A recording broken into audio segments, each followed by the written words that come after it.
Okay. There you Okay. go. All right.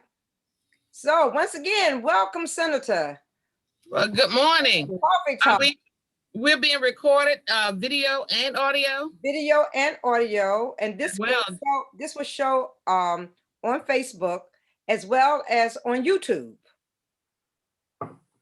okay. Well, you got me this early morning without makeup, so here goes. But you look beautiful anyway. You know what? Listen, we are. I don't have on. We are the queens that we are. Okay. Well, no makeup this morning, no eyeshadow, no lipstick. Here it is in the raw. But you look wonderful. Okay. You Thank look you. wonderful. Actually, you look fabulous this morning. Thank you. Thank you so much. I'll step it up even further. But good morning. First, before we do, let's give our coffee talk salute. Salute to you, Senator. Oh, for heaven's sake.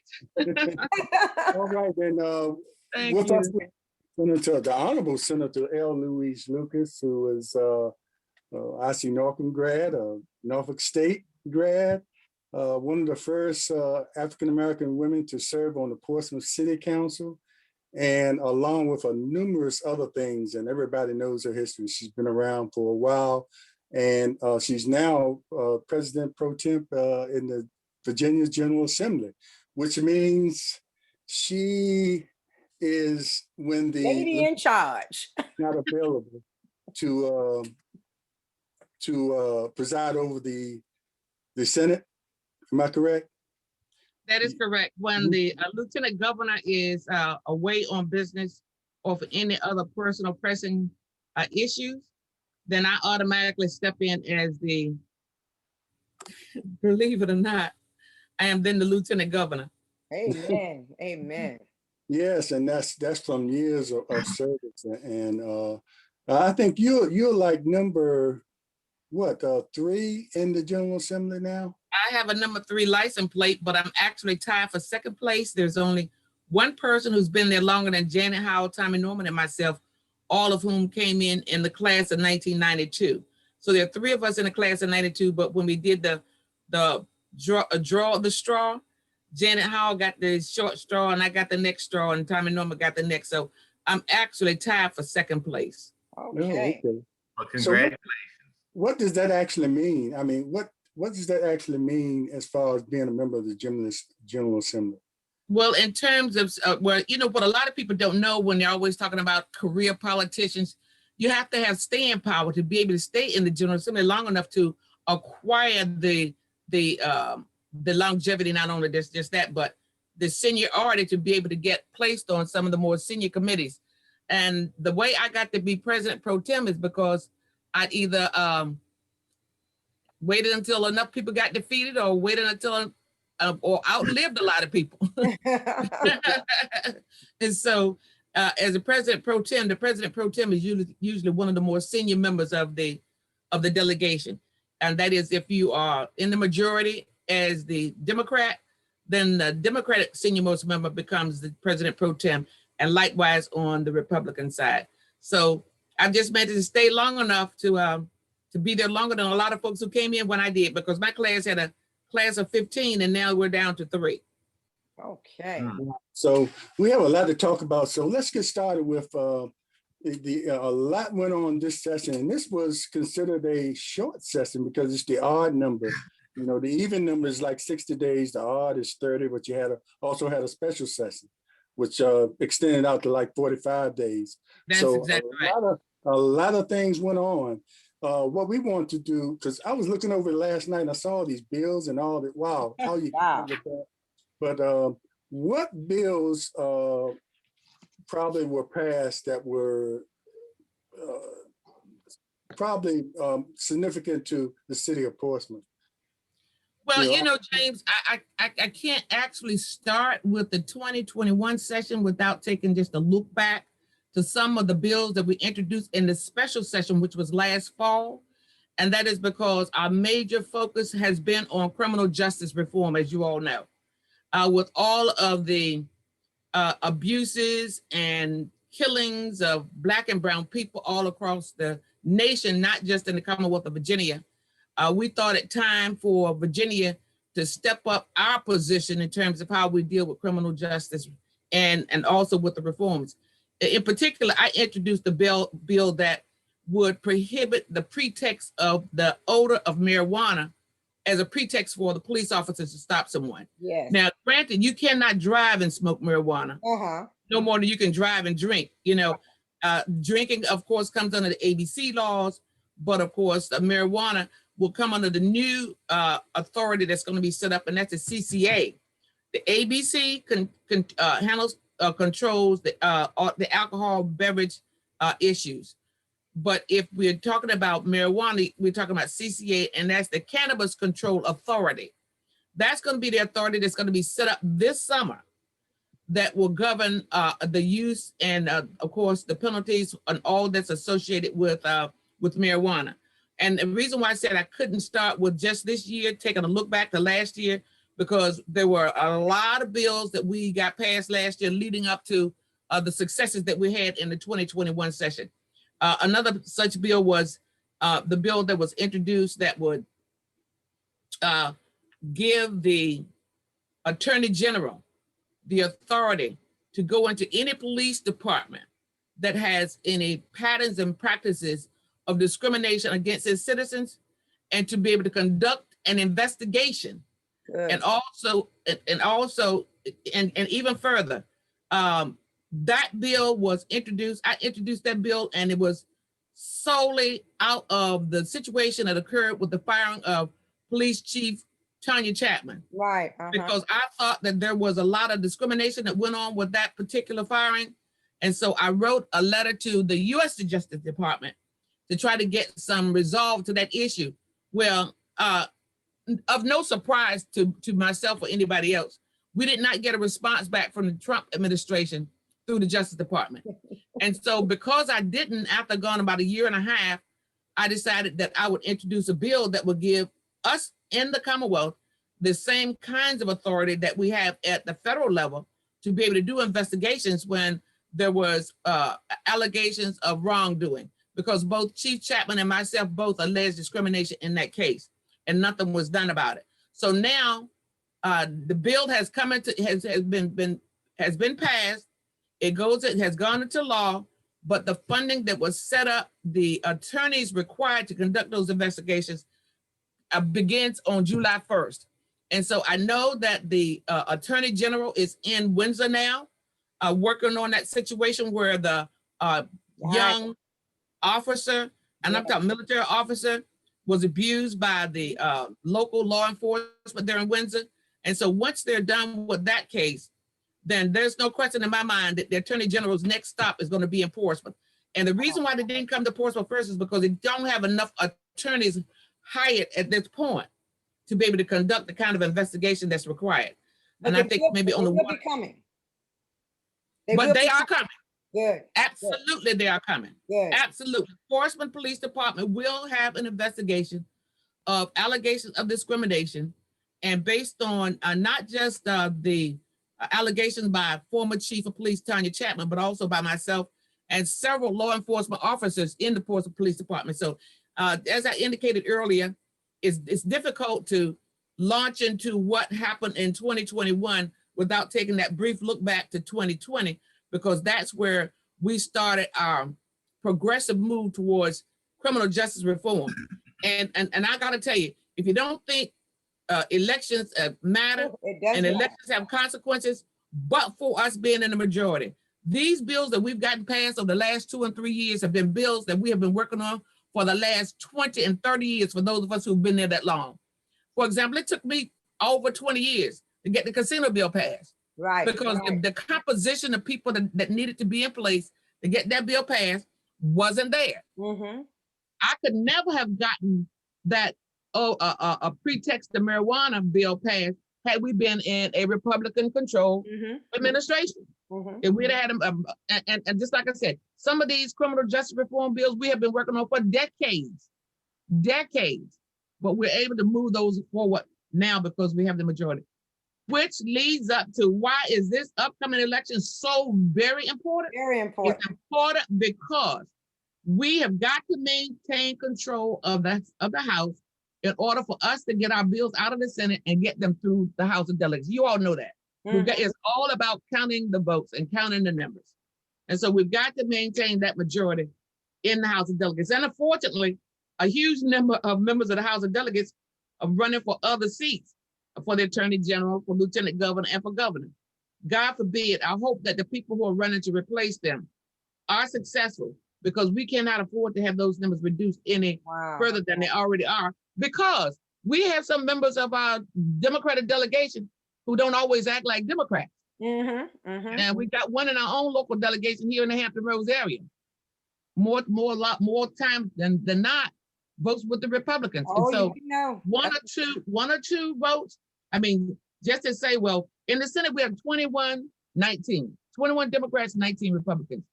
We cannot trust those 21 on any given day, because we know we have 2 Democrats who we call Republicans who wear our uniform and don't always vote with us. So that puts us in a very tenuous situation. So when you have a majority, you want to try to have a little bit of a cushion. And the House of Delegates is on a 5-vote margin. If we lose 3 seats and you only got a 2-vote majority, there's no guarantee that we're going to get any of these progressive bills passed, because you got some Democrats who say, well, I live in rural part of Virginia and the gun control people are going to come after me, yada, yada, yada, yada, yada. So elections have consequences, and having a majority definitely matters. We're able to move forward only because of that. Then let me just jump into a few bills that I think. Senator Lucas, let me, I wanted to get, since you jumped to the election, I wanted to get this in on the radio, because we stopped on the radio after half hour, but we continue on Facebook Live. And the reason I wanted to get the elections in on the radio, because we got some people that wanted to know, with the elections coming up, people are asking, and you're supporting McClellan and other candidates, and you have certain African-American candidates out there, and some people, and you know how some people feel that we should always support our own if they're out there, but you have a different take on that and exactly why you are supporting who you're supporting. So I think people need to hear this from you. That they see you on the commercials, but they need to hear from you why exactly it's important for you to support who you are supporting, as opposed to qualified African-American candidates. Absolutely. And let me just say, all politics is local. Let's start there. When we have elections in our locality, if you have 3 seats open on city council and you have 10 or 15 African-Americans running, and you have 2 majority members running, how do you think that's going to turn out? Count the votes. Only 20% of Virginia, or less than 20%, is 19 point some odd percentage of Virginians are Black. If every Black person in Virginia who's registered voted for one of the Black candidates, and it's not going to happen that way, that 20% of those Black voters are going to be split between them, correct? Exactly. Between the 3 of them. And then just if you can even conceive of each one of them getting 25% of the white vote, there's no path forward. All you got to do is count the numbers. Count the numbers. And when you have a boatload of Black folks running for the same seat, what are your odds? There is no question that each of those individuals are highly qualified and capable. But there's no way we're going to have a path forth when you have a crowded field of people running for the same seat. Happens here at the local level all the time. Yeah. Preach it, please do. But let me go further. Let me go further than that. Yes. We don't. It's not that we don't have the leadership that can make a difference in saying, look, why don't the 8 of you sit down and wait another time and let us endorse these 3 and run these 3 for city council? Then the prospects are what? Much, much greater that we're going to get the candidates that we want to get elected. But when you have a crowded field, it minimizes the chances that you're going to get a candidate of your choosing elected. But in addition to that, I have known Terry McCullough since 1992 when he was chair DNC. And as you all know, 1992, let's going to move up to the year 2000. When I ran for Congress in 2000, it was Terry McCullough who got on the phone with Bill Clinton and raised over $500,000 for in a fundraiser on one night on the telephone. Mm-hmm. And anything that I have ever tried to do, Terry McAuliffe has been there to help me to get it done. Mm-hmm. When he was governor, when I would ask for, let's say, governor, we need additional funding for additional counselors in the public schools. I was chair of education and health. That money was there. I'm dealing with a person that I have worked with for over almost 30 years. Mm-hmm. I know how he delivers. And when I said to him, if you get to be governor, will you commit additional funding for education? And he said, I will commit over and above what we allocate for public schools, an additional $2 billion. Mm-hmm. That's with a B. Mm-hmm.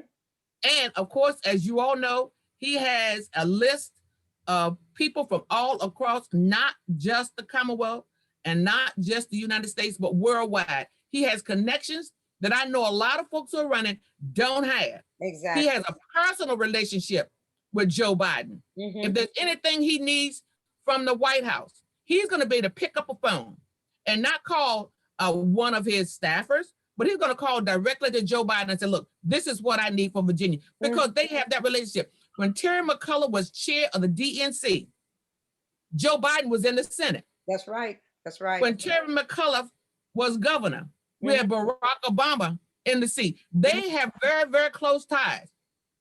And it's going to take only a phone call to get whatever he needs to help move Virginia forward. There's no question in my mind that the candidates that a lot of folks are talking about in our community are capable. But in terms of who can deliver and who can be elected, let's take it one step further. November the 2nd, there's going to be a lot of wrangling going from the primary on June 8th to November the 2nd. You better believe it. And who do you think is going to be best situated to take on Glenn? I call him Trumpkin. I know he's Youngkin. That's exactly what he is. Who's going to take on that Republican challenger in the fall? Exactly. Now, I'm telling you, people, look, my heart bleeds just like yours.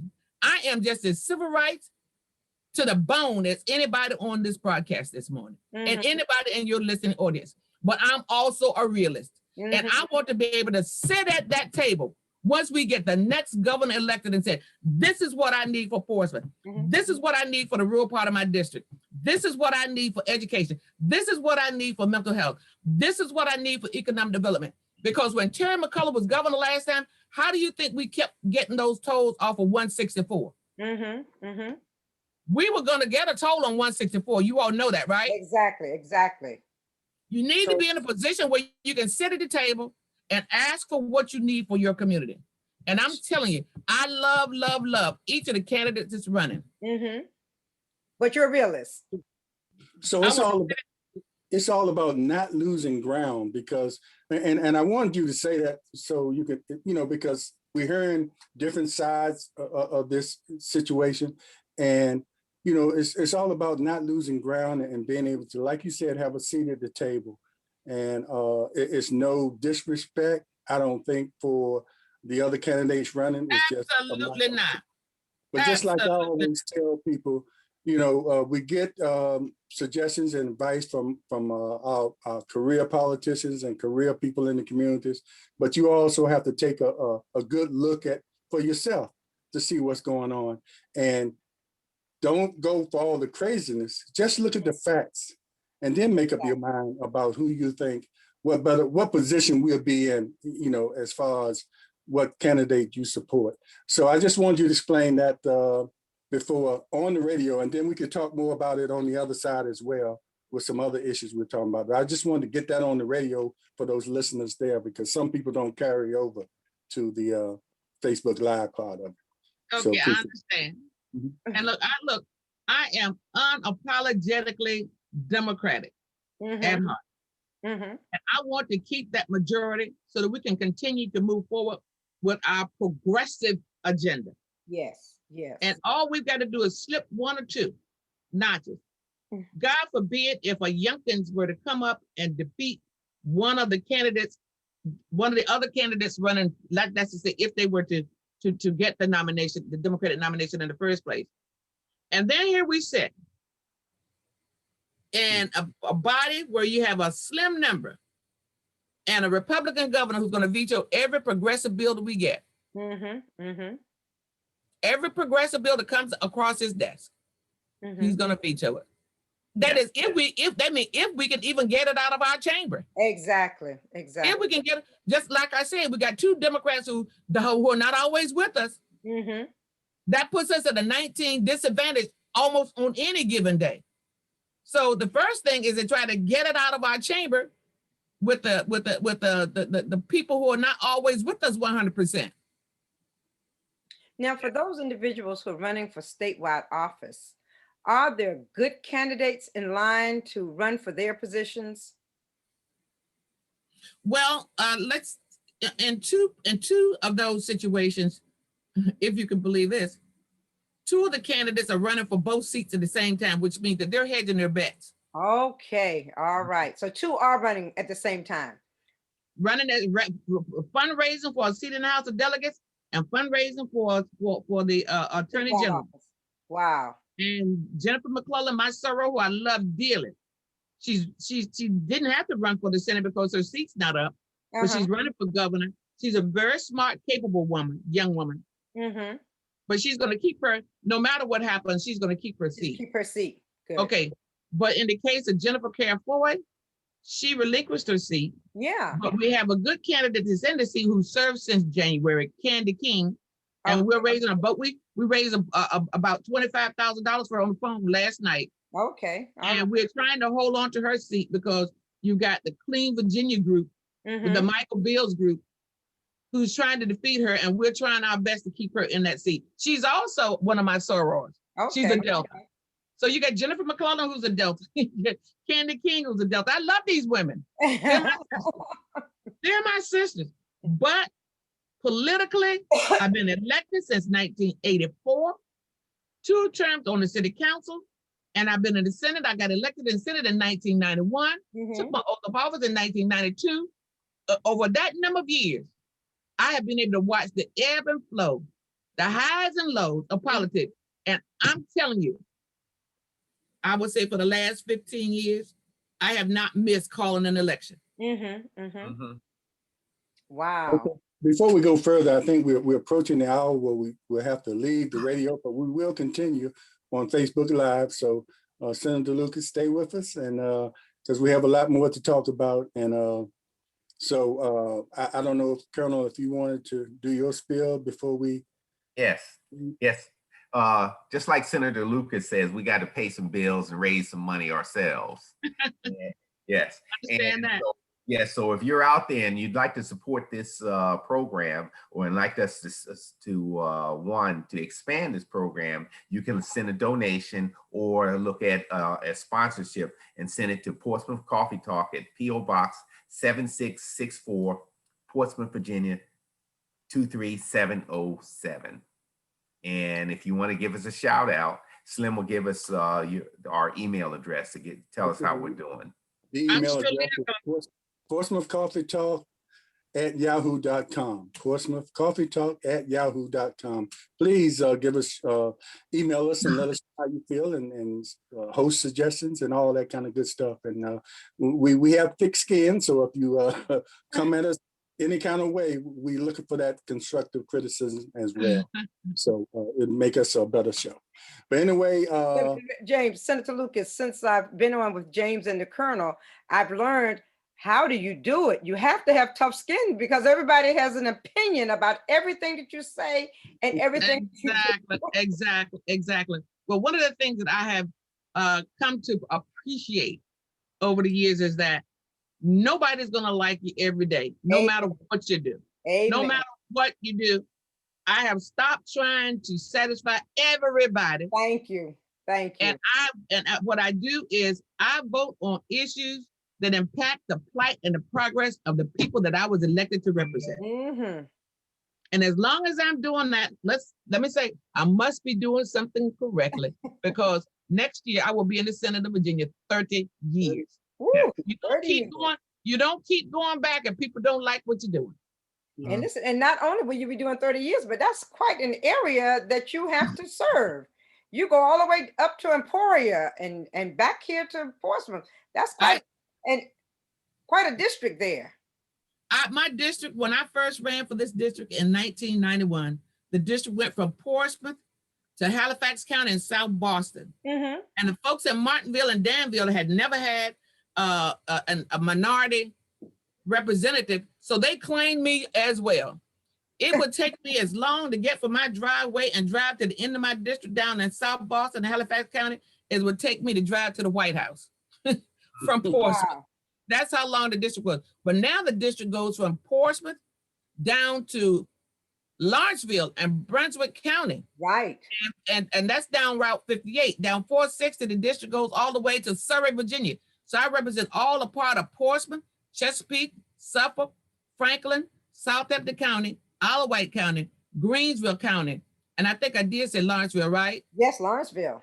There are 11 localities in this district, and it used to be 12. And at one point during the redistricting, when I was in office for the second decade, for the first decade, when the redistricting happened the first time after I was elected, the district included Blackstone. And believe it or not, even though I represented a lot of Republicans out in that area, they would invite me to events and functions. And when there was time for redistricting, a lot of them asked that the district not be changed because they knew when they called, I showed up.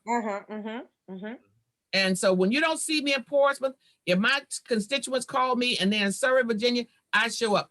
I had a town hall to make sure that the people in Surrey, Virginia, in Isle of Wight, in Greensville County, in Emporia, Brunswick, that they all had an opportunity to get an update on what happened in the General Assembly. So I had each of those areas on a Zoom like we're doing right now, so they can have a legislative update. And I invited other members of the delegation from those localities to join me in helping to give them, keeping them informed of what was going on in the legislature. I stay in touch with them.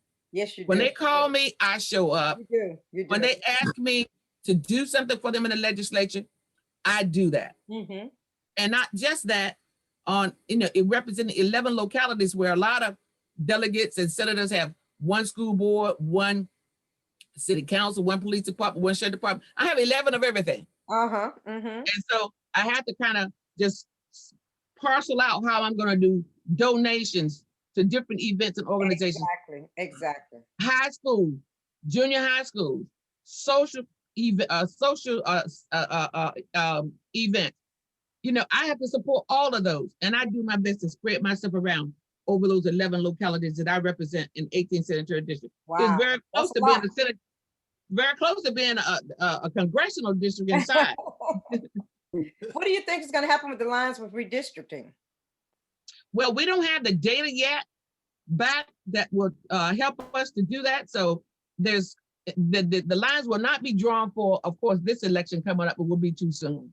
Right. But we will be getting that data. I'm thinking sometime in the fall. And just to say that when we did this last time, we were able to pick up another congressional seat, which is the reason why Donna McEachin is now in the 4th instead of Randy Forbes. Right. But as you all know, when I ran for the 4th congressional district, with the help of Terry McCullough and Bill Clinton, I came within 4 points of winning that district. And at that time, the district was only 35% Democratic. And I still almost took that district from Randy Forbes. So, when people know you and they know what you do, they keep sending you back, just like I said. Exactly. I've been there since 1991. That doesn't happen by accident. That's true. Yes. Hey, Louise, I'm gonna let the Colonel go here and there. And I call you Louise, no disrespect for your title. No, you know what? That's the name my parents gave me, and I appreciate that. As far as the 90s politically, a lot of campaigns and a lot of everything. So if I switch back and forth from senator to Louise. But why don't we just keep it Louise and then we all good? Okay, that sounds good. That sounds good. Colonel, go ahead. Louis, I've always, over these decades, I always kept a piece of you within my own family, because I go back to my late father, Thomas Chapman, used to call him Frex in the shipyard and went through the apprenticeship during the time with you. He always talked about you. So I always kept up with you, even though I've been away, did the Army deployments and all that stuff. And now I'm back. But I will echo when you talk about some of the Democrats that, you have 2 on the seat, and that's the same thing in the Senate in Washington, D.C. That's going to is slowing down the progress that Joe Biden wants to do. Correct. So I will also echo saying if we don't get out to vote this time, all progress will not just slow down, it will stop. And that's what they want. And turn back the hands of time. They want to reverse. They want to reverse all of this progressive legislation that we're putting forth. Yes. And so, you know, and I'm telling you, I'm fearful that people will say, well, they're not supporting the candidate that I want, so I'm just not going to vote. That is the biggest mistake that any of us can make. Yes. And by all means, you know, no matter who your candidate is, still, I would say I encourage everybody to continue to stay in the process and vote. Yes. Because at the end of the day, the majority of people are going to vote for the candidate that they want. And as I indicated earlier, you can take one block of individuals, whether you want to call them Asian Americans, or Pacific Islanders, African Americans. You take any block of people, they're going to vote for the candidate of their choosing. Yes. But and whoever's able to get the majority of vote is where we're going to land. And so, just like I said, I projected out what I think is going to be the lineup after November the 2nd. And I want to be able to pick up a phone and call every one of them to deliver on the issues that my constituents have asked me to deliver for them. But you know what? Here's another piece too. When you look at the lineup, I've always said, and I'm saying that's to our detriment, is that we as Democrats split our own votes and actually slit our own throats by we put so many people that are trying out there, and we just don't go out and says, it's not your turn or you're not there, but you're going to take so many votes and you're going to destroy the whole system. And to that point is we look at our history and what needed to be done. If we do lose this and we go back to the days where you say we got the Trumpkins out there, the Trumpkins want to put us back not to the 60s, but to the 50s. and I don't want to go back there. And further, if they could take us back to slavery, they do it. That's They right. will do That's it. right. They will do it. Yes. Because that's what they believe in. That's what they believe in. And it's up to the voters to say, we don't want to go back to it. You know, we look at these, before you got on, we were talking about the nice word is the insurrectionists. Yes. But they were people that were trying to overthrow our democracy, destroy this Constitution. And we have so many people out there, Republicans, that want to rewrite history and to softball it, but they don't want us to go out here and vote. And so if we don't go out and do it, you may not have another chance to do this. Carol, I just want to share this with you. Last year, when I was charged with 2 Class 6 felonies Yes. for the Confederate Monument, little did a lot of people know that I was the chair, and of course, Juwan Ward over on the peninsula, co-chair of the commission to replace Confederate monuments. Right. In particular, I introduced Senate Joint Resolution 288, which replaces the statue of Confederate Robert E. Lee with the statue of civil rights leader Barbara Rose John in Statuary Hall in the U.S. Capitol. I did that in the session last year. And then in this year's session, we approved the funding for the sculpture for Robert E. Lee, and he's already gone. We've already taken him out of there. But the next statue that you will see representing Virginia will be a Black person. And it will be the first time in Statuary Hall that we've had a Black person to replace somebody like Robert E. Lee. Now, you know, we had a member of our Portsmouth delegation, the only Democrat in the General Assembly to vote to keep the Confederate monument, and that was Steve Heretic, and you all need to know that. Yep. Yes. You need to know that. Everybody needs to know. You need to know that. He was the only person who took to the floor. And as a matter of fact, we had a record number of judges, Black and female judges, put on the bench this year.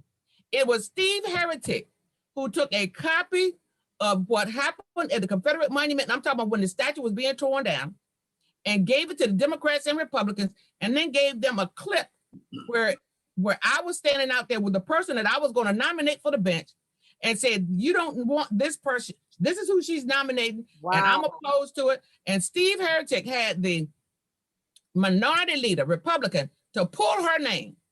And they thought they had the votes. And the Republican who pulled her name knew that I was going to have his candidate's judgeship pulled as well. And so he ended up voting for my judge here in Portsmouth. And that's how I got Brenda Sprout on the bench. But Steve Heretic fought me tooth and nail on that judgeship and on the Confederate Monument. You all need to know that. And that's why you need people who have longevity, who understands the system.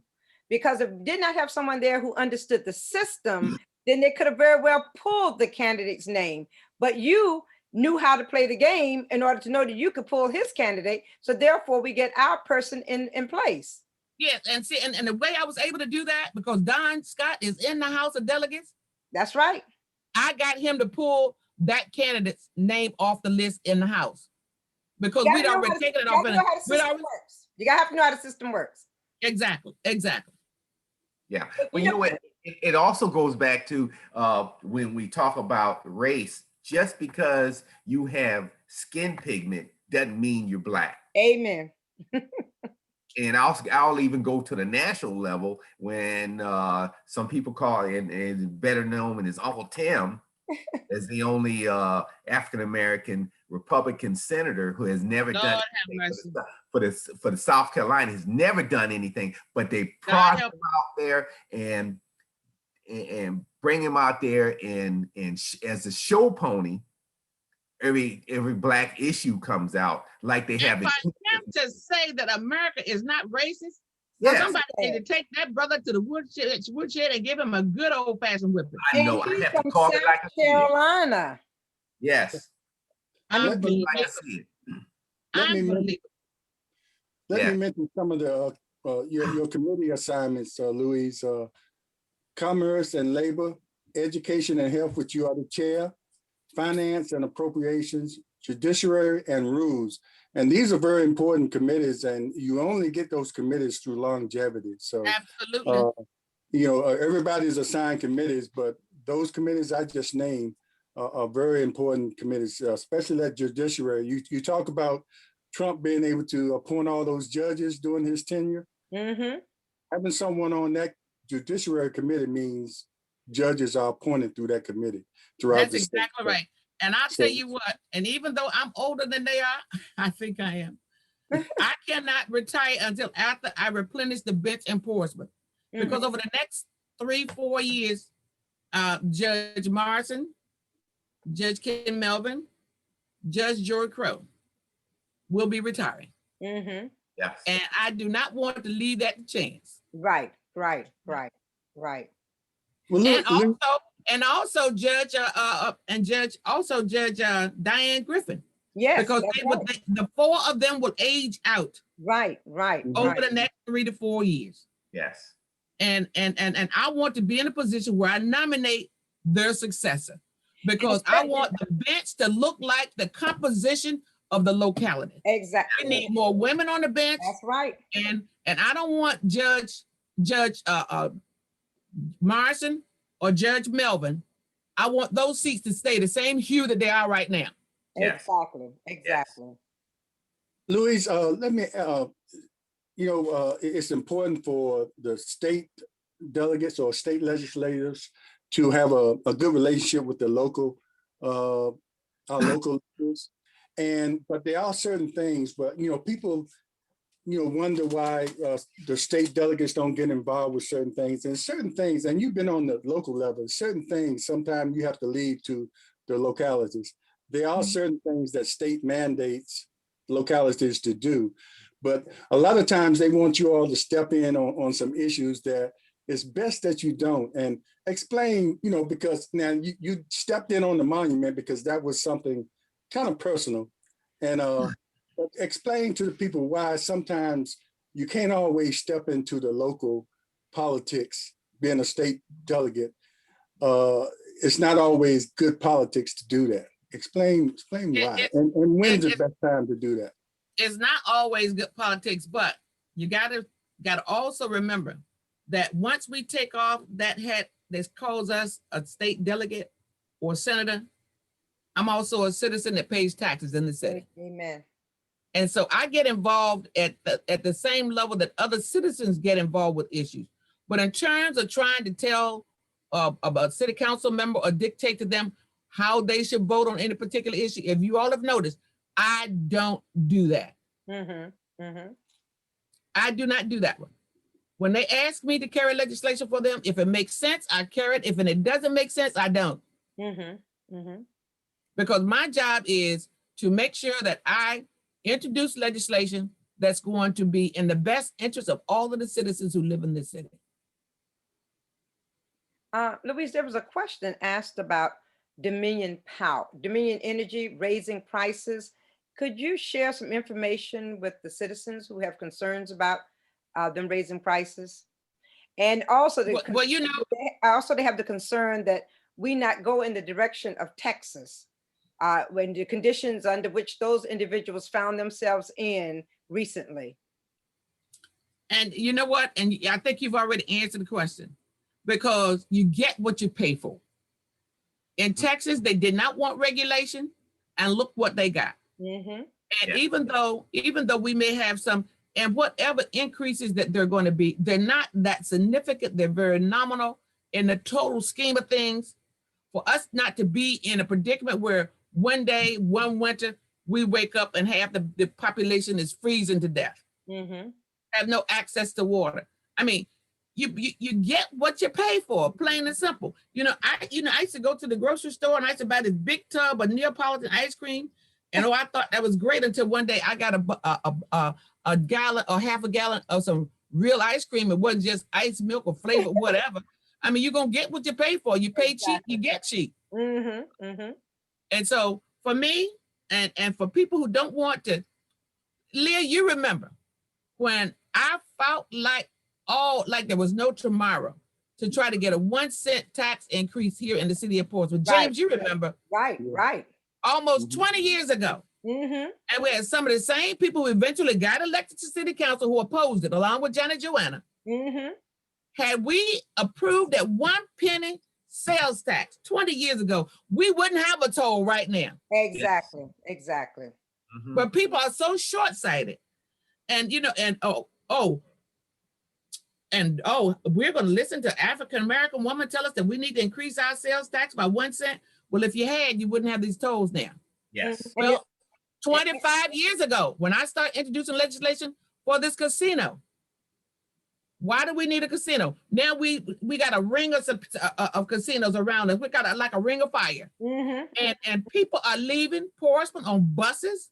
They are. Any kind of way they can get to a casino anywhere. You go over to Hampton, just to the Roses, packed with cars from Portsmouth.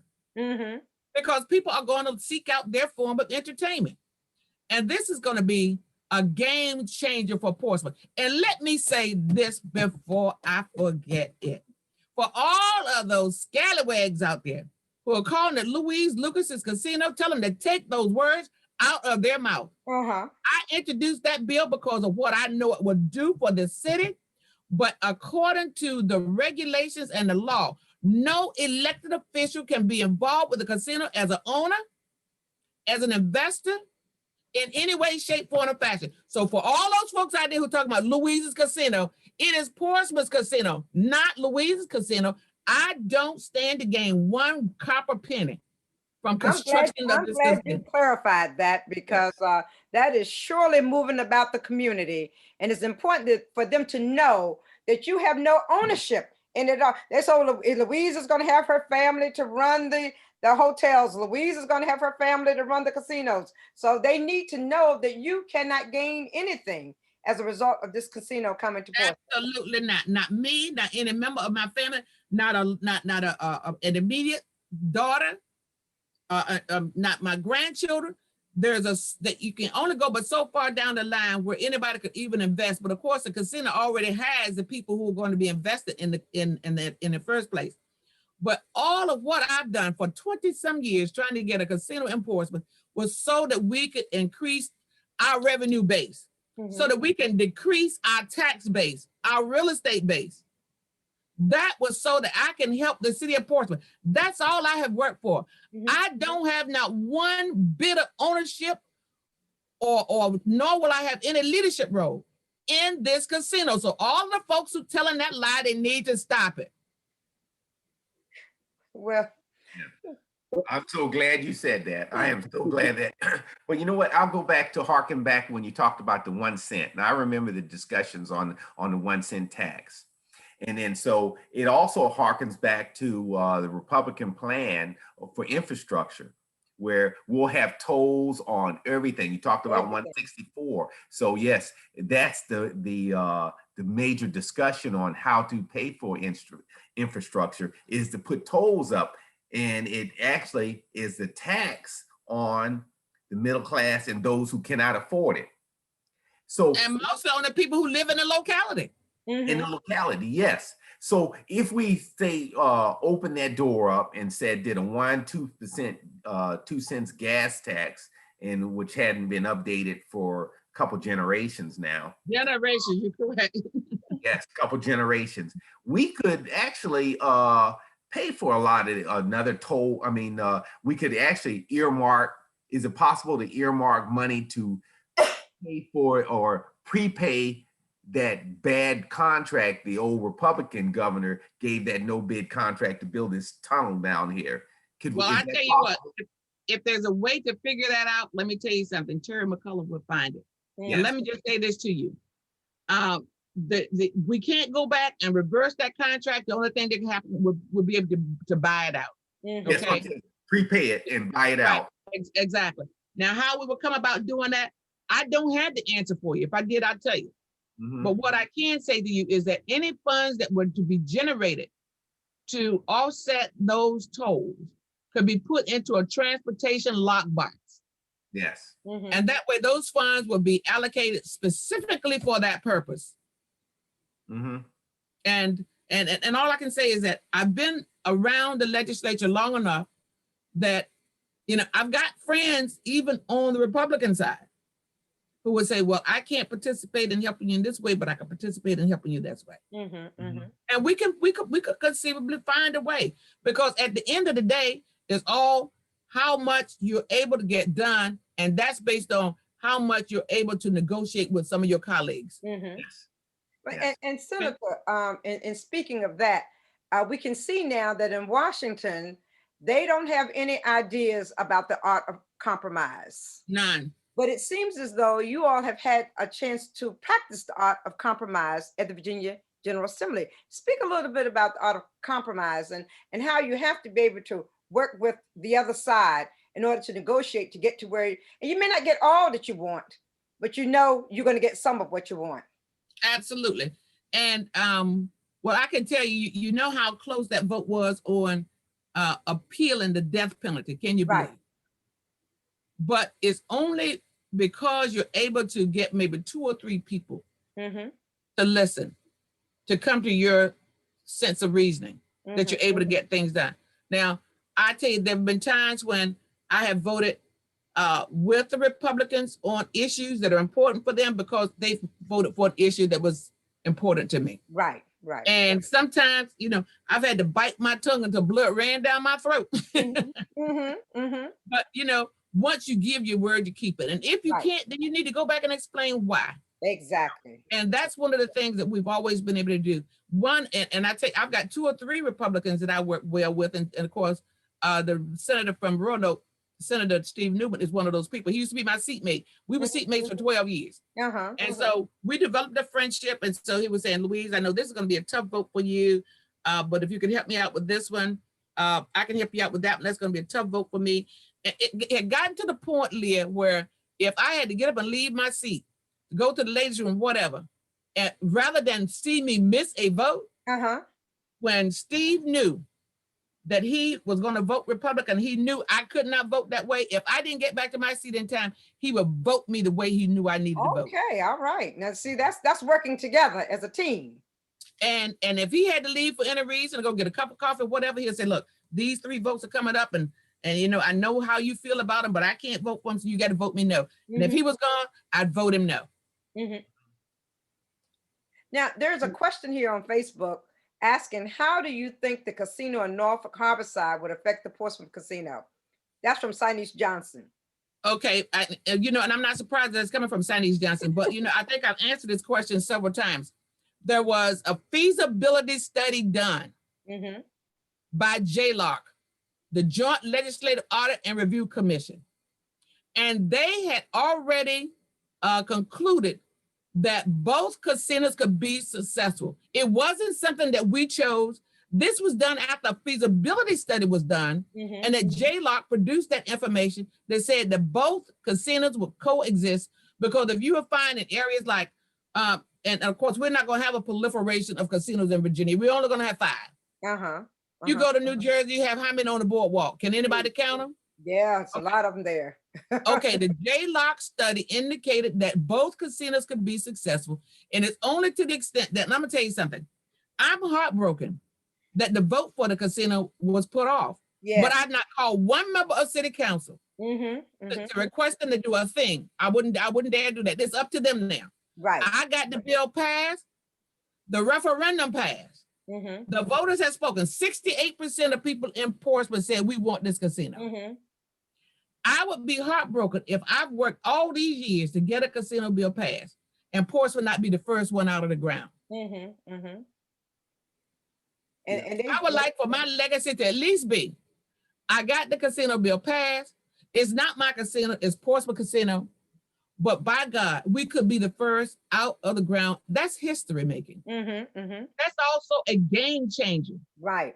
Revenue that will be generated from a casino.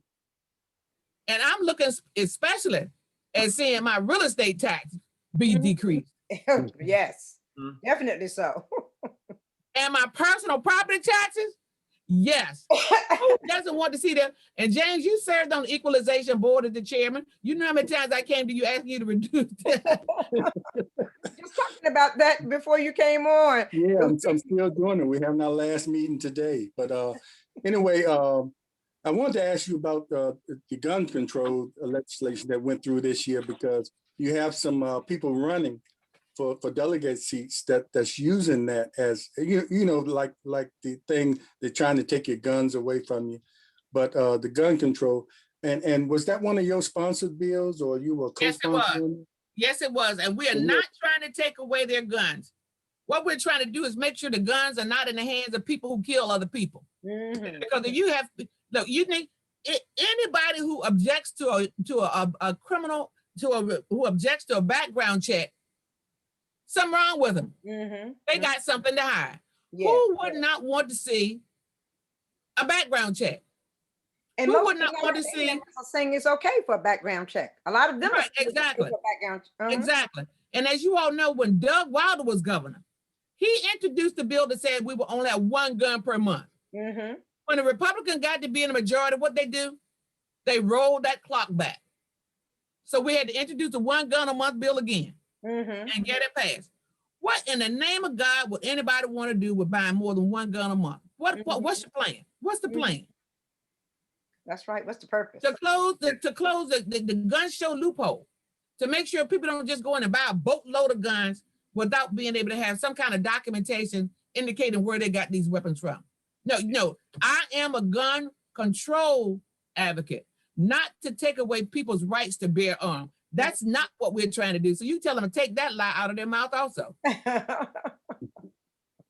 But you know what, for a lot of small-minded people, and they vote on one issue, and if it's not guns, abortions, religion, or same sex, those are the key ones that every time there's election cycle, they'll throw one of those 4 issues up and expect that we vote against our own self-interest, forgetting about all the other issues that are out there.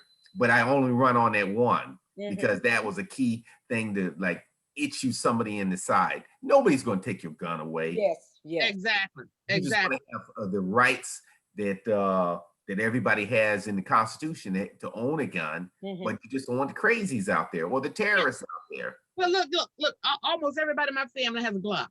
On the day that we had the not this time rally, All my girls are what? They had Burn it on the hips.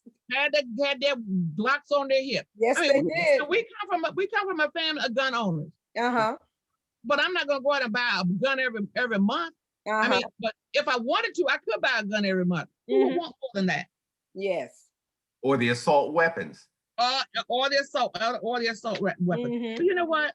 Since we're talking about elections and how elections have consequences, I just want you to know that while a lot of other states are trying to roll back the laws on voting, the voter suppression laws coming up all over the United States, All over. and especially in these Republican-controlled legislatures. But what we've done is in Virginia, we've removed the requirement for a witness's signature on a mail-in ballot. Oh, good, good. We've also established a ballot drop box at registrar's offices and increases the accessibility for voters with visual impairments. We will allow voter registrars to employ a third-party vendor to print and distribute the absentee ballots. We've allowed students one excused absence to participate in civic or political engagement activities. And that on election day, if a student wants to do that, of course they can.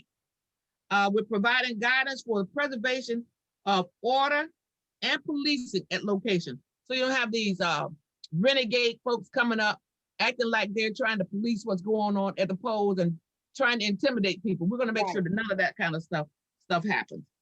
And so all of that's important for us to make sure that people not only exercise their right to vote, but that they feel safe when they go out to vote. Exactly. That they're not intimidated. And of course, how much time do you all have on this program this morning, Lap? Yep, we're gonna start winding down now. If you had something else to say, go ahead, please continue. I do.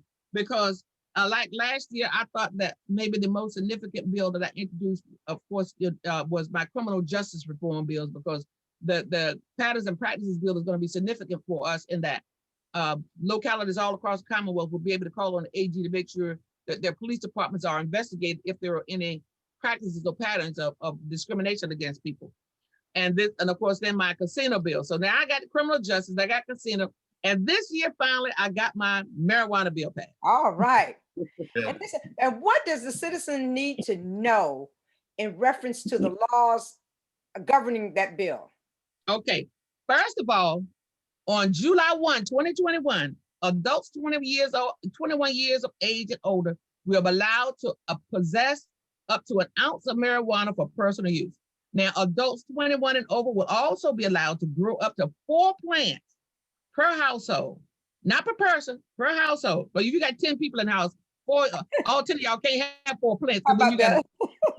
You got a farm. You can have for home cultivation. And the other thing is that to make sure it will not be legal for businesses to sell, gift, or other way distribute marijuana until after we have set up the CCA, the Cannabis Control Authority, which all of that authority is going to be set up this summer. But after July 1, 2021, it will remain illegal to use marijuana while in a moving vehicle. You're going to smoke your marijuana, smoke it before you get in the vehicle. How about that? But if the police officer comes up and he smells the marijuana, he can't stop you, okay? Okay. And of course, I said that we created the Cannabis Control Authority, and that happens this summer. And then it lays the groundwork for some sales to occur. The General Assembly we had a reenactment clause that said that we're going to set it up such that 2023 sales could begin. And on January, of course, it's going to start in 2023 and then January 2024. We put in a social equity component because we all know that African Americans and brown people have been 3.5 times more likely to be arrested for marijuana than anybody else, even though we don't use it more than anybody else. We want to make sure we've been locked up, but we're not going to be locked out of this multi-billion-dollar industry. Oh, good. So the social equity component of it promotes diverse participation in the industry, both in ownership and employment, by purposing and providing assistance to social equity qualified applicants. The law commits 30% of the taxes to reinvest in communities most harmed by prohibition. Now, what does that mean? It means that because a person has been incarcerated for marijuana, does not mean that they can't go into the marijuana business. Matter of fact, we're going to make sure they do. because we have been, even after decriminalization, which we did last year, African-American and brown people, black and brown people were still getting pulled over That's right. and locked up 3.5 times more than anybody else. And so we needed to go in and legalize it in July this year so that you're not going to get pulled over for something that we've already decriminalized. Exactly. Right. Exactly. And then we're going to have a fund that's going to be set aside that's going to allow people who want to get into this business to be able to get a low interest loan to get their little startups started. Okay. Mhm. And right now you can be CBD, but you can't do the THC. Okay. And Okay. and if for those people in the audience who don't understand exactly what I'm talking about, the THC is the component that gives you the high. Wow. Okay. Yeah. And James is laughing because he know I use it, right? Yeah, I'm And with you. My thing is, I wish you were back there in the 70s. Well, it's going to be legal July 1, but let me just say this to you, James. You can take your ounce of marijuana with you anywhere you want to go, and the police can't stop you and say anything about your 1 ounce. I think now we moved it up to 2 ounces of marijuana. Yeah. But let me just explain what I said about the THC. As you all know, you all have seen me over the last 5 years since I had the spinal cord surgery, and I wear these black gloves all the time Uh-huh. because I have neuropathy and I have the sciatica, and my hands stay cold all the time. Mm-hmm. But when I got my examination and they told me some of the kind of things that could help with my condition, it was the THC. Mm-hmm. And so I had to go through this examination and get a medical card from the Virginia Department of Pharmacy. And so now I can get the tincture, and I can get the and I can even get the vapes and the chocolate candies and the gummies. And it helps with all of the pain and stuff that I've put up with for the last 5 years. Uh-huh.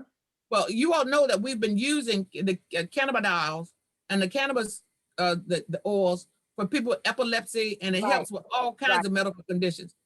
And so I think a part of the reason why some folks don't want this to come into to be legal is because it's going to keep people from taking all of those opiates. Right. You know, Right. I used to take the oxycodone, Yes, and Lord. the Percocets, Yes. and thank God that I didn't get addicted.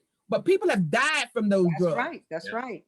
That's Where right. you could use an herb like the extractions from the marijuana leaf, the cannabis oils, and it would do what those addictive kinds of opiates would do without all the side effects and death. And so I think James laughed when I told him, I said, I didn't do marijuana when I was 21, James, but the cannabis products that I get now are well worth it. And I'm not ashamed to say that I use it for the purposes that is designed. I don't use it to get high. I've never been one to smoke or drink. You all know that. Mm-hmm. But the cannabis products have helped me tremendously with my neuropathy, my sciatica, and I've got a muscle rub, and it's a little small container, and as expensive as it is, I don't mind it at all because it helps me to be able to continue to function. And you know, I plan on being around for a while in the legislature, and so I want to be at my very best. Exactly. And I want to make sure that Black and brown people have an opportunity to invest in this industry. You'd be surprised at the number of people call me on a daily basis and ask me, how can I get involved in this? And can I own a shop? The answer is yes. Just like I said, that the bill lays the groundwork for sales to occur starting in 2023. The law promotes diverse participation in the industry, as I said, both ownership and employment.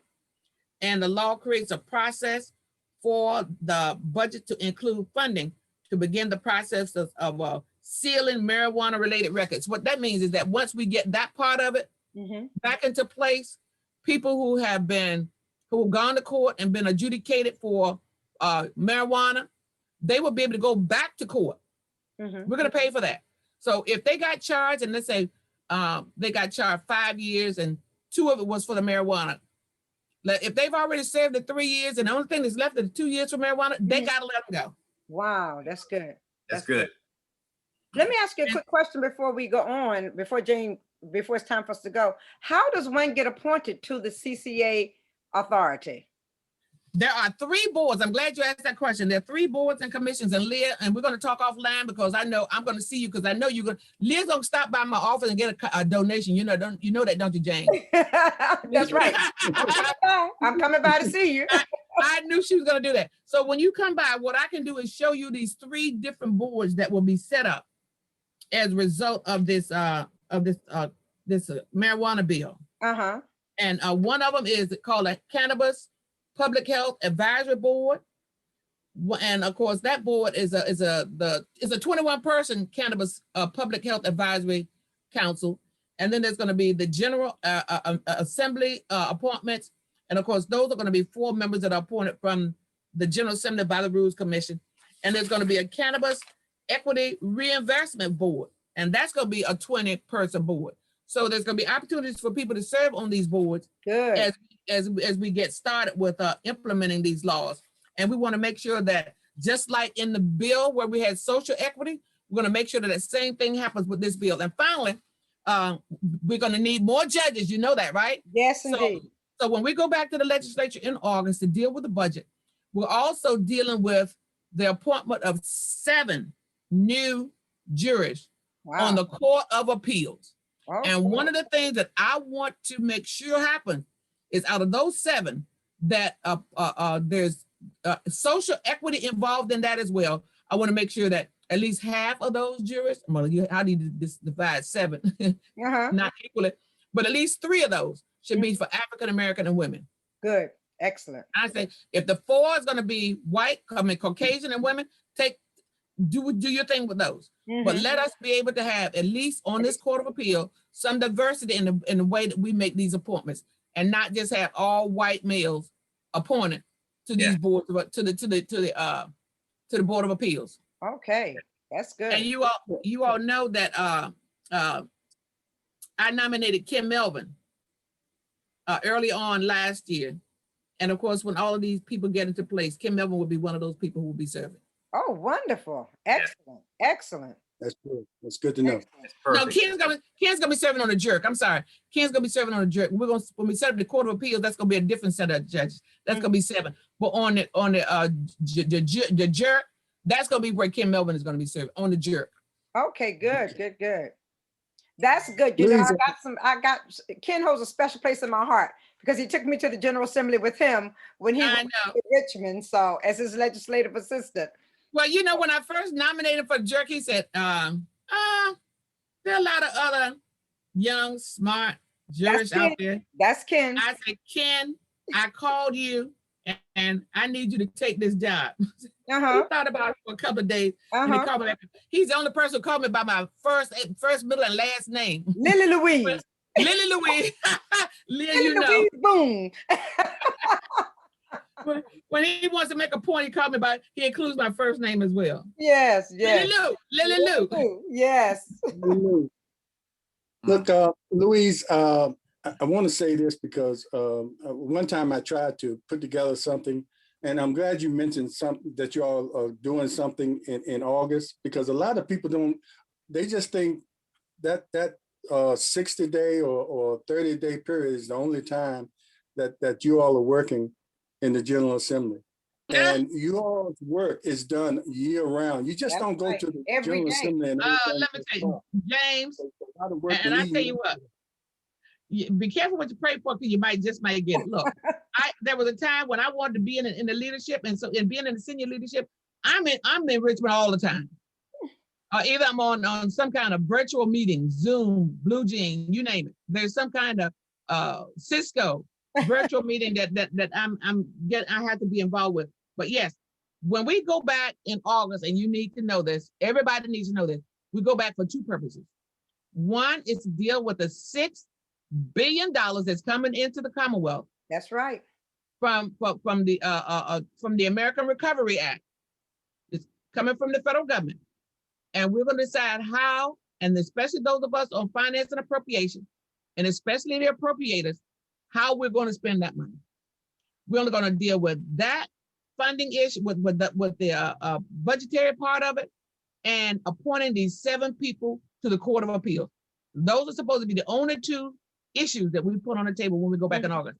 But last year, we had the General Assembly session. We had the special, we met 84 days, 80 some odd days last year, where we were actually in the General Assembly. Well, the Pocahontas building, of course, is where we meet now, where we actually met in person. And of course, even though the House of Delegates met virtually this year, the Senate met at the Science Museum in person. And of course, we're going to be going to our retreat next month, back up at the homestead, to start laying out our game plan for how we're going to proceed in August when we go back to that special session to deal with the with that. And actually, it's going to be more than $6 billion. The $6 billion is where we start. I think at the end of the day, with the money that's going to be going to localities, the money that's going to be coming to the state, we're probably going to be looking at somewhere around 12 to 13 $1 billion.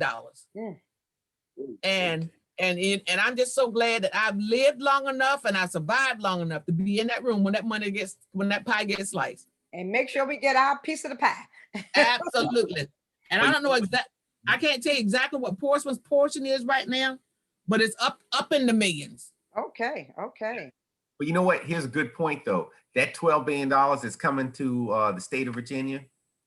It's a good point to know for those who are out there listening, as we go to the polls, not one Republican voted for that money. Amen. Absolutely. Absolutely. And the other thing is kind of while we're on that note, you know, I am so happy that one of the most consequential pieces of legislation that I supported, in addition to abolishing the death penalty, was in establishing Medicaid expansion. Republicans did. Right. It took us like forever to be able to get Medicaid expansion in Virginia. We still had over 400,000 people who were without health insurance. Yeah. And, you know, and believe it or not, as healthy as I look on in maybe some given days, I've had a lot of illnesses in my life, Leah. I had a lot of surgeries. Yes. God knows if I had not had health insurance. Let's go back as recently as 5 years ago when I had the spinal cord surgery. That hospital stay for those 7.5 days was over $100,000. Oh, yes. If you don't have a health insurance, you're in a bad medical bill like that will bankrupt a family. That's right. And I had surgery 14 months before that. It wasn't quite at the $100,000 mark, but it was well up in the 75,000 area for the surgery that I had. Well, okay. Before we get cut off here, I got a question here about the expansion of child care assistance. Yes. Could you just mention a little something about that? Yes.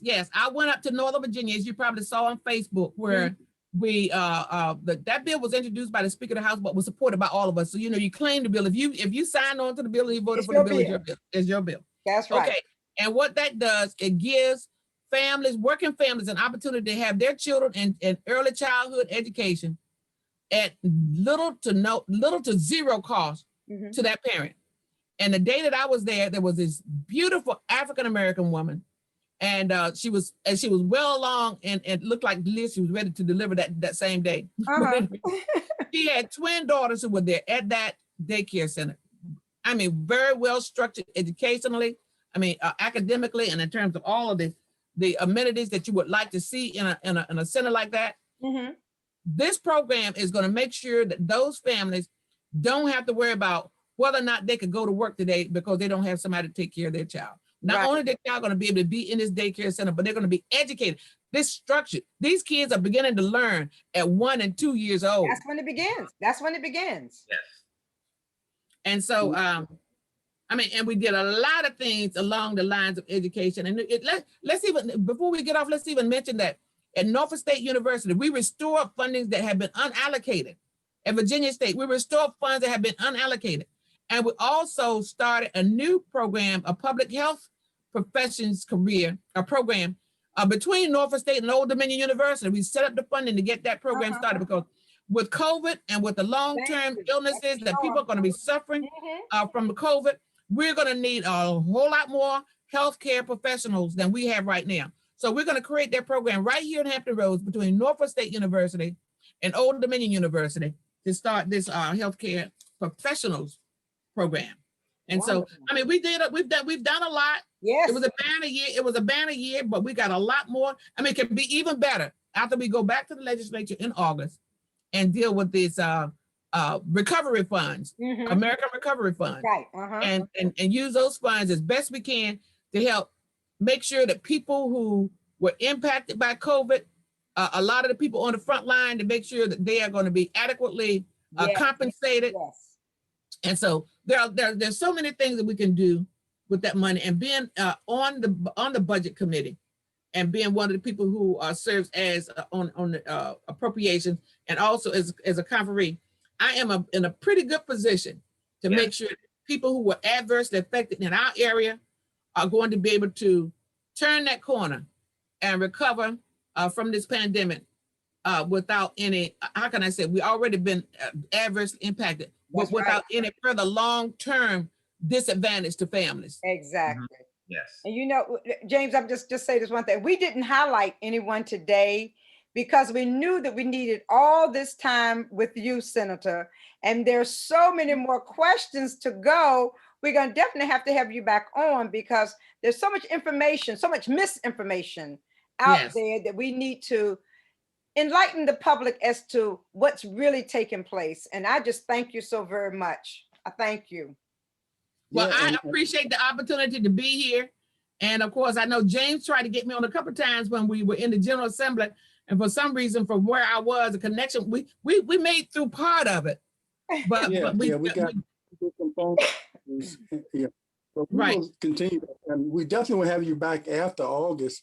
Those times when things are going on, because my thing, my thing is be aware, be informed, and most of all, be involved. Exactly. And what bothers me the most is most people hear about these hot issues, these controversial issues, and there's a lot of things going on that might help you in your community, might help you personally. And that just goes by and nobody knows about it because everybody wants to complain or talk about whatever is hot, the flavor of the month. And it's not, Exactly. and all the other things are going on. I was looking over the bills last night. And I said, look at all this stuff that's going on and people don't know about. Don't have an idea. You need to talk about that, or they need to know about that. And I especially want James, going back to the both the marijuana bill and the casino bill, to make sure that people understand that what I did with the marijuana bill is to make sure that Black and brown people who have been disproportionately over-policed, incarcerated about marijuana, that they now have an opportunity to get some of their lives restored back to them and be able to participate in a business that will help them to earn a living. We cannot afford to be locked out of this multi-billion-dollar industry. Exactly. I mean, it's a game changer. People can fool around with talking about they don't want to be involved with marijuana all they want to. As soon as I can open up a store, I would sure like to do it. I'm thinking about opening up a store right now myself. I'm going to come and get that information. Exactly. I did a tour of 3 facilities, and one that I went to last week had a pets corner where they even had cannabis for animals. Oh, I get CBD for my dog to keep her calm. That's right. Yes. That's right. You can set up a CBD pets corner, or you just name it. And let me tell you something, and it's flying off the shelves. And again, we thank you. And to end, we talked about that early on during the interview about the people's choice for the governorship and all the different offices that are up for election now. Just take your time and listen to all sides and do your homework as well. Don't just take one person or one group's what they're saying. Exactly. What's fair and what's unfair. They might have their opinions, but just look at the whole picture. And you heard Senator Lucas tell why she's supporting who she's supporting. And then you can look at that. You can look at the opposition, what they're saying, and then come to your own conclusion of who you think is the best. I mean, but use your good judgment and common sense when you go to that ballot box and vote, especially during the primaries. Exactly. the right person comes out of that primary, so we can make sure we won't lose ground in the general assembly. It took us a long time to turn this state blue. Mm-hmm. We have control over all three branches. So let's make sure that we govern ourselves accordingly when we take on these issues. And And get outside of your feelings. to be Get outside informed. of your feelings and look at what impact it would have upon the whole. Yes, indeed. I Okay. want to thank you all for bringing me on this morning, and I look forward to coming back in August. And just know that I am working hard as I can every day for the people who elected me in the 18th senatorial district. Oh, and the last thing, they are very accessible. You might have to go through Jonathan, but he makes sure whatever comes through him gets to her, and she will address it. So don't think that they're not accessible to you, because they are senators and they've been around for a long time. They're just like she mentioned earlier, she's a citizen just like you, paying taxes, Right. probably in most cases a lot more than most of us. But they're accessible. I bet I'm paying more taxes than Donald Trump. I bet you do. I'm sure you do. Okay, any last remarks, and then we have to go now. We had some long ones. I knew this was going to be the longest, but because there's a lot of information that we still didn't cover, but I think we hit on some important points there today. And as they're saying online, they say very informative, and it has been very informative. You know, Louise, let me just say one thing. People want us to be combative with folks who come online, but that's not our purpose. Our purpose is not to get into banter, because when you get into banter, you can't get the real information out there. Our purpose is to get the information to the public so that they can know what's going on. My going back and forth with you is not going to change anything, but you're being able to give us the information that's needed in order for them to make the right decisions is what's important at this time. And I thank you for that. And I really appreciate you so very much. I appreciate you as well. Any comments, Colonel? Yeah, Louise, first I'd like to thank you for one, standing on the front lines and then taking both feet and stepping into the breach of our democratic and constitutional rights of free elections. And so I'd like to just thank you ahead of time for what you do every day, because I know it's hard. Have been a policy man, and I love how the sausage is made. I know how this stuff is hard. And you know, especially as you was talking about your medical condition, you know, I'm a retired Army nurse and healthcare executive, so I know about this insurance laws and all this stuff and how tough it is. But you keep doing what you're doing. Amen. And don't let nobody deter you. Thank you. Yeah. Hey, Colonel. Yes. I'm gonna send you a Virginia Union hat. How about that? No, he's wearing the right hat. Norfolk State. You got 3 Norfolk State people on this line, James. Yeah. That color, you know, sort of works better on camera. But anyway, thank you. And of course, the Portsmouth Coffee Talk represents our voice, our community, and our future. And we thank you for watching. And again, thank you, the Honorable Lily Boone Lucas. Louise Lucas. And when you call me, say Lily Lou, I know it's serious. Lily Lou, that's right. Yeah. I'm coming to see you today, Lily Lou. I know that's right. And that's serious. Okay, thanks. Thanks everybody for watching. We appreciate you, and God bless you.